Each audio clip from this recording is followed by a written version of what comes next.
at kaluluwang may hapis, ang mahina ay alalayan, ang may sakit lunasan,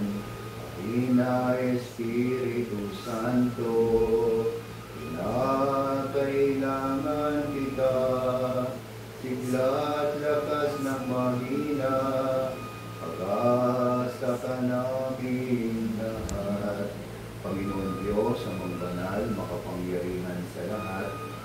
sa umaga kong ito, nagpapasalamat kami sa iyo dahil binigyan mo kami ng pagkakataon upang mabisita si Brother Cecilio at nawa Panginoon, siya po ay aming mapahiran ng langis at mapatong ang aming mga kamay sa kanyang ulo. Panginoon, huwag mo kong tignan ng aming kasalanan, sa halip tingnan mo po ang aming pananampalataya